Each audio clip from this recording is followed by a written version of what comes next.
Ok, 75-64, grâce à un très très bon début de match. On avait l'impression que SKW était prêt pour commencer et pas Waregem.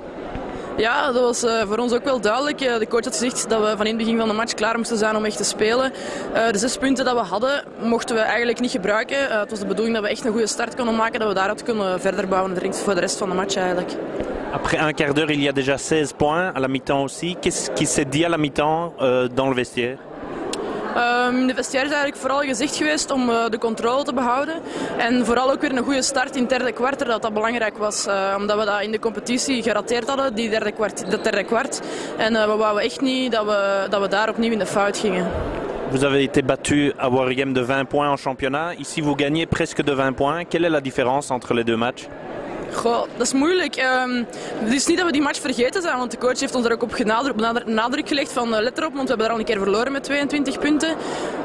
Ja, natuurlijk, een beker is nog altijd een ander gevoel. We wouden echt absoluut voor die finale gaan en dat is ons gelukt. L'objectif était une demi-finale de Coupe de Belgique, le top 5 en championnat. Vous voilà en finale encore. C'est une saison vraiment réussie avec un nouveau groupe, de nouvelles jeunes. Ja, dat denk ik zeker en vast wel. Ons seizoen is nu momenteel al voor een helft geslaagd. We zullen zien, de competitie zal het heel moeilijk worden omdat we tegen Dexia namen uitkomen. Maar we zullen ervoor spelen en we zullen zien wat er nog mogelijk is. Après un quart d'heure, il y a déjà 16 points d'avance. Vous gérez ensuite. Qu'est-ce qui s'est dit à la mi-temps? Il était important de bien reprendre pour ne pas laisser Waregem revenir dans le match. C'était le premier match où le tableau était vraiment blanco. On n'a rien mis sur le tableau. C'était juste coach Hubers qui ont parlé pendant toute la rencontre, avant le match et aussi mi-temps. Ça veut dire, bien sûr, la confiance était là. On joue à domicile.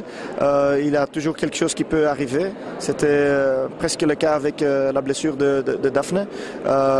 Mais le groupe a de nouveau très bien réagi. C'était comme ça avec Ilse le premier match et c'était maintenant avec Daphne exactement le même. Vous avez une blessure avec Daphne Van Dessel, Ilse Van Vander qui ne joue pas beaucoup. Ce sont les jeunes aujourd'hui qui jouent aussi beaucoup. Ouais, c'est un petit peu la philosophie. Je pense qu'avec le match d'hier, avec le match d'aujourd'hui, il n'y en a pas de certitude. Ça veut dire que tu ne peux pas dire voilà, ça c'est mon équipe et ça c'est le prix qu'on va prendre.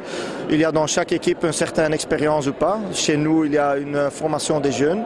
Et de nouveau, ce ne sont pas les jeunes qui jouent juste les dernières minutes, mais ce sont les jeunes qui ont aussi un rôle dans l'ensemble. Et ça vous permet de rester au top en Belgique, top 5 en championnat. Finale de Coupe de Belgique, c'est déjà la 4e face à Ypres. Comment vous voyez cette rencontre, même si c'est dans un mois et demi seulement?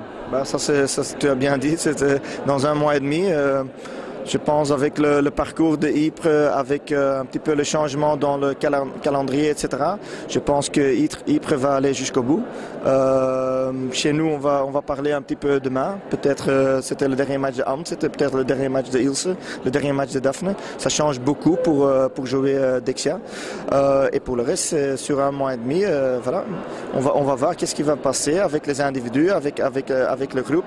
C'est vrai que Ypres est en forme, mais avec les 2 derniers matchs qu'on a montré, on peut dire aussi que si on joue demain, c'est 50-50.